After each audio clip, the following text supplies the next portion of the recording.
मैं इसलिए लाना चाहता हूँ क्योंकि इसमें पाकिस्तान जिंदाबाद का नारा नहीं लगता। भारत माता की जय, वंदे मातरम, जय हिंद, ये हमें बोलना चाहिए। अब अखिलेश जी कह रहे हैं कि हम 400 सीट लेकर आएंगे। अगर 400 तुम ले जाओगे, बाकी के चने बेचने जाएंगे, ये बताओ। अगर सपा ने या अखिलेश जी ने या बसपा ने काम किया है तो फिर उन्हें गठबंधन करने की जरूरत नहीं होनी चाहिए। तो इसका में कहीं ना कहीं उनके दिमाग में भय है, डर है हारने का।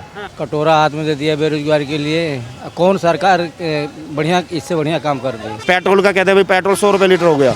ये किसी एक के हाथ में नहीं है, अंतर्राष्ट्रीय बाजार का मामला है। इसमें ना कोई मोदी कर सकता है, राहुल गांधी को प्रधानमंत्री बना दो ना वो कम कर सकता है, अखिलेश को बना दो ना वो कम कर सकता है। ये अंतर्राष्ट्रीय बाजार का मामला है। जनता के हित में किया है ना भाई, विकास कर रहा है, गरीबों का राशन दे रहा है। सबसे ज़्यादा हमारे विभाग में क्लियर आदेश हो गए, जब तक वैक्सीन नहीं लगवाओगे ड्यूटी पर नहीं आओगे। आज का जो वोटर है वो पागल नहीं है। तो ममता जी को भी बुलाओ, आ जाओ तुम भी लड़ो, केजरीवाल को भी बुलाओ, उससे कोई फर्क नहीं पड़ने वाला। अयोध्या का मैटर चला कि भाई यहाँ पे मस्जिद थी, कब थी? औरंगजेब के ज़माने के बाद से थी, लेकिन राम मंदिर कब से था? वो सतयुग से, त्रेता युग से चला रहा है। विरोध करने वालों का काम है विरोध करना। नमस्कार, मैं हूं केशव मालान और आज हम मौजूद हैं, खबर इंडिया की टीम मौजूद है बरेली शहर के सैटेलाइट एरिया पर। ये बस स्टैंड है, पीछे सैटेलाइट एरिया इसको बोला जाता है, इसका नाम बोला जाता है। आज हम बरेली की जनता से जानेंगे कि आखिर यहाँ की जनता चाहती क्या है, क्या उसकी समस्या है, किस लिए बरेली जाना जाता है। सबसे बड़ी बात, 2022 किसकी होगी सरकार, यहाँ के लोग किसकी सरकार देखना चाहते हैं और योगी के कामकाज को कैसे देखते हो? भैया क्या नाम है आपका? यह सुशील शर्मा है। अच्छा क्या कर रही है योगी सरकार? अच्छा तो ये बताओ बुराई क्या कर रही है? हाँ, सबसे ज़्यादा अपने प्रदेश में ध्यान दे रही है। भाई कोरोना से सबसे कम तुम्हारे यूपी में मरे हैं, बाकी हर जगह लहर दबा के दौड़ी है, लेकिन हमारे यूपी में पूरी तरीके से कंट्रोल रहा है। मरे हैं, लेकिन देखो जिसके मरते हैं दुख तो उसे ही होता है। उन्होंने घर घर जाकर के, गांव-गांव जाकर के उन्होंने सर्वे भी किया था। हाँ, और वैक्सीन लग रही है, सबसे ज़्यादा ध्यान दिया जा रहा है। सबसे ज़्यादा हमारे विभाग में क्लियर आदेश हो गए, जब तक वैक्सीन नहीं लगवाओगे ड्यूटी पर नहीं आओगे। तो ज़बरदस्ती लगाई जा रही है और ये हमारे लिए फ़ायदेमंद भी है, ये आप भी जानते हैं। बिल्कुल। और विकास कुछ हुआ है? विकास बिल्कुल हो रहा है। जितने हाईवे हैं, जितने सड़कें हैं, जितना मरम्मत इस 5 साल में हुआ है, मैं तो जानता नहीं पिछले हुआ हो। क्या नाम है आपका? नरसिंह। क्या करना है? हम जानकारी चाहते हैं, आप कहाँ से हैं? मेरठ से। मेरठ से, यानी कि यूपी से हैं। योगी सरकार कुछ काम कर रही है, नहीं कर रही है? कर रहे हैं, काम क्यों नहीं कर रहे हैं? क्या काम कर रही है? जो भी काम कर रहे हैं सही कर रहे हैं भाई, बढ़िया कर रहे हैं। हाँ। कुछ लोग तो तरह तरह के आरोप लगा रहे हैं कि इन्होंने कटोरा हाथ में दे दिया, बेरोजगारी दे दी इन्होंने। कटोरा हाथ में दे दिया बेरोजगार के लिए। कौन सरकार बढ़िया इससे बढ़िया काम कर रही है? कुछ एक दो काम बताइए कि ऐसा जो आपको लगता है कि नहीं जनता के हित में किया है योगी ने। जनता के हित में किया है ना भाई, विकास कर रहा है, गरीबों का राशन दे रहा है, ये सब नौकरियां भी दे ही रहा है, सारी सुविधाएं दे रहे हैं। दे रहा है, हाँ, तो अच्छा काम कर रही है। हाँ। तो इस बार भरोसा है किसकी आ रही है सरकार इस बार? उन्हीं की आएगी। उन्हीं की आएगी। हाँ। पूरी बात है? पूरी पक्की बात है? पक्की बात। लेकिन छोटे छोटे गठबंधन तो एक साथ कर रहे हैं। वो ऐसे ही गठबंधन होता है, उससे कोई फर्क नहीं पड़ने वाला। कोई फर्क नहीं पड़ने वाला ना, कोई दिक्कत नहीं है। नहीं। तो योगी सरकार परेशान कर रही है, राहत दे रही है? भैया देखो, वैसे तो कोई परेशानी है ना, हाँ। और बस ये है थोड़ा सा हम लोगों को अगर जो संविदा वाले हैं उन्हें रेगुलर कर दे, नियमित कर दे तो बल्ले बल्ले है। बस तुम्हारा बरेली से लेके सीतापुर तक का जितना रोड है उस पे इन 5 साल में दबा के काम चल रहा है। उससे पहले सारे रुके पड़े थे। कटरा फाटक पे 2-2 दिन लग जाते थे जाम में खड़े हुए। आज उस पर दबा के काम चल रहा है, सिर्फ इस गवर्नमेंट की बदौलत। वरना सरकारें पहले भी आई और गई, लेकिन कभी काम नहीं चला। तो पहली सरकार कहती है कि हमने तो बहुत विकास किया, युवाओं के लिए रोजगार दिया। ये तो तुम्हारा लोकल में ही है। देखो आप तो यहीं लोकल के ही हो गए, मैं तो गाजियाबाद का रहने वाला हूँ। आप तो यहाँ लोकल के हैं, आपको भी पता है कटरा फाटक का कितना बुरा हाल है। भाई मुझसे ज़्यादा तो आप बढ़िया जानते हैं उसे। तो बताइए कैसे भाई विकास किया होगा, वो जानते हैं विकास कैसे कर रहे हैं। अब अखिलेश जी कह रहे हैं कि भाई हम 400 सीट लेकर आएंगे। अगर 400 तुम ले जाओगे, बाकी के चने बेचने जाएंगे, ये बताओ। बाकी भी तो पार्टियां हैं, 2-4 सीट तो उनकी भी आएंगी। अगर 400 तुम ही ले जाओगे तो बाकी के चने बेचेंगे। अच्छा, ये आंकड़ा कहाँ से लेके आए 400 सीट? अब भाई वो तो वो जाने, अखिलेश जी जाने। भाई वो उन्होंने अखबार में पढ़ा था, हमने तो आज सुबह। बोले अखिलेश जी कह रहे हैं कि भाई हमारी 400 सीटें आएंगी।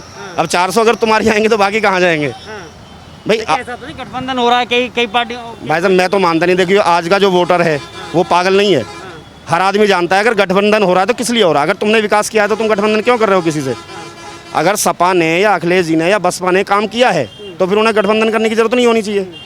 अब अगर वो कह रहे हैं कि भाई जो आरएलडी से गठबंधन करो, कांग्रेस से करो, बसपा से करो, तो इसका में कहीं ना कहीं उनके दिमाग में भय है, डर है हारने का। लेकिन पाकिस्तान जिंदाबाद के नारे लगाए जाते हैं आगरा के अंदर। यही चीज़ यही चीज़ हम लोगों को देखनी चाहिए। कभी बीजेपी की किसी रैली में या किसी नेता के उसमें फेरी में कभी पाकिस्तान जिंदाबाद सुना है? सिर्फ हम लोगों को यही चीज़ अच्छी लगती है कि ये राष्ट्रवादी है। बाकी महंगाई बढ़ रही है ये हम जानते हैं। पेट्रोल का कहते हैं भाई पेट्रोल 100 रुपये लीटर हो गया, ये किसी एक के हाथ में नहीं है, अंतर्राष्ट्रीय बाजार का मामला है। इसमें 100 रुपये लीटर हो जाए, 150 हो जाए, खरीदने वाला जब भी खरीदेगा मजबूरी है खरीदना, क्योंकि वाहन इतने हैं, जनसंख्या बढ़ रही है। इसमें ना कोई मोदी कर सकता है, राहुल गांधी को प्रधानमंत्री बना दो ना वो कम कर सकता है, अखिलेश को बना दो ना वो कम कर सकता है। ये अंतर्राष्ट्रीय बाजार का मामला है। तो इसलिए महंगाई बढ़ रही है, वो भी सही है, कोई दिक्कत नहीं है। लेकिन हमें इसलिए ये अच्छा लगता है बीजेपी में कि ये राष्ट्रवादी पार्टी है। इसलिए आप लाना चाहेंगे? बस बस बस, इसलिए आप लाना चाहते हैं? बिल्कुल बिल्कुल। इसीलिए मैं अपनी निजी सोच बता रहा हूँ, मैं इसलिए लाना चाहता हूँ क्योंकि इसमें पाकिस्तान जिंदाबाद का नारा नहीं लगता। भारत माता की जय हो। बस बस बस, और ये हमें चाहिए। भारत माता की जय, वंदे मातरम, जय हिंद, ये हमें बोलना चाहिए। चाहे कोई भी बिरादरी है, हिंदू हो, मुसलमान हो, कोई भी हो, अगर हिंदुस्तान में रह रहा है तो हिंदुस्तान की जय बोलने में हमें कोई गलत खतरा नहीं होना चाहिए। बस। लेकिन कुछ मुसलमानों को डर लगता है यहाँ पे। अब भाई वो तो वो जाने, देखो वो अपने अंदर की भाषा, उन्हें क्यों डर लग रहा है वो तो वो जाने, लेकिन हमें डर नहीं लगता। आपने मुनव्वर राना का नाम सुना होगा। बिल्कुल सुना। मुनव्वर राना ये कह रहे हैं कि अगर योगी सीएम दोबारा बनते हैं तो यूपी छोड़ के चला जाऊंगा। तो चले जाओ भैया, रोका किसने है?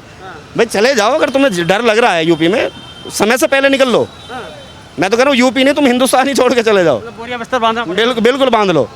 हाँ, अच्छा, अगर बात करें हम असदुद्दीन ओवैसी की एक एंट्री हो रही है, वो ये कह रहे हैं 100 सीटों पे इस बार यूपी में चुनाव लड़ेंगे। तो ये बीजेपी के लिए फायदा है, ये तो अच्छी बात है बीजेपी के लिए। तुम आओ भैया, स्वागत है तुम्हारा, यूपी में आओ, चुनाव लड़ो।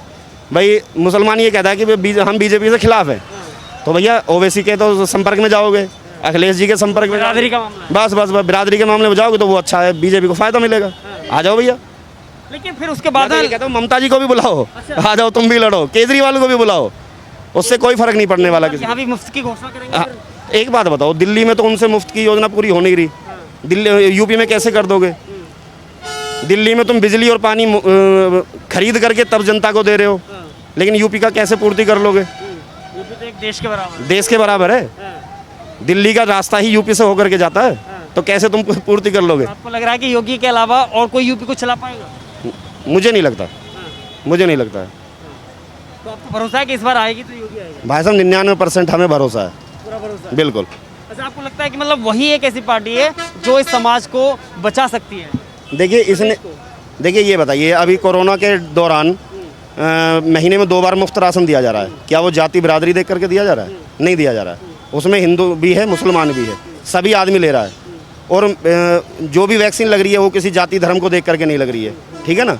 और अभी तो लोग डर रहे हैं कि भाई हम वैक्सीन नहीं लगवा रहे, लेकिन जब ये लागू हो जाएगा ना कि राशन उसे मिलेगा जो पहले वैक्सीन लगवाएगा, तब देखना वो पैसे भी देंगे नगद। अगर एक रेट भी फिक्स कर दिया जाएगा ना कि 500 रुपये में या 700 रुपये में वैक्सीन लगेगी, वो पैसे भी देंगे, वैक्सीन भी लगवाएंगे और राशन भी लेंगे जाकर। लेकिन कुछ लोग तो कह रहे हैं कि भाई कहीं ना कहीं योगी पे एक आरोप लगाते हैं कि भाई उन्होंने एक कम्युनिटी विशेष को परेशान किया है। किसको? एक नाम बताओ मुझे, कौन सी कम्युनिटी को परेशान किया है? ब्राह्मण को परेशान किया हो या एससी को परेशान किया हो या ओबीसी को परेशान, बताओ कि किसे परेशान किया? किसी को भी नहीं किया। तो कहते हैं कि जनसंख्या नीति इसलिए लाई गई है कि भाई मुसलमानों के क्या वो केवल एक मुसलमानों पे लागू होती है, हिंदू पे लागू नहीं होती? क्या वो ब्राह्मण पे लागू नहीं होगी? क्या वो एससी पे लागू नहीं होगी? क्या वो जाट पे लागू नहीं होगी? वो तो सभी पे लागू होगी, खाली एक समुदाय विशेष पर लागू नहीं है। जो लोग विरोध कर रहे हैं उनका क्या? विरोध करने वालों का काम है विरोध करना, गलत का उन्हें करना नहीं है। क्यों? क्योंकि सरकार अपने आप, पब्लिक अपने आप विरोध करती है, लेकिन सही काम का विरोध इसलिए करते हैं क्योंकि पब्लिक को बौखलाते हैं। तो इसलिए देखिए, असदुद्दीन ओवैसी हैदराबाद से आते हैं और फिर यहाँ पे हिंदू मुस्लिम करते हैं, फिर बोलते हैं कि मंदिर मस्जिद करते हैं, बोलते हैं मस्जिद थी, है और रहेगी, उसको शहीद किया गया है। नहीं तो एक बात बताओ, मस्जिद कितनी पुरानी है और मंदिर कितने पुराने हैं, वो तो हम लोगों को पता है। अयोध्या का मैटर चला कि भाई यहाँ पे मस्जिद थी, कब थी? औरंगजेब के ज़माने के बाद से थी, लेकिन राम मंदिर कब से था? वो सतयुग से त्रेता युग से चला रहा है। तो हम कैसे मान लें कि भाई ये मस्जिद पुरानी है या मंदिर पुराना नहीं है? हम तो भैया जब सभा, लगता है कि मुस्लिम हिंदू मुस्लिम करके, मंदिर मस्जिद करके और चुनाव ये केवल एक चुनावी एजेंडा है, बाकी और कुछ नहीं है। चुनाव के दौरान ये मंदिर मस्जिद निकल के आते हैं, उसके बाद में सब दफन हो जाते हैं।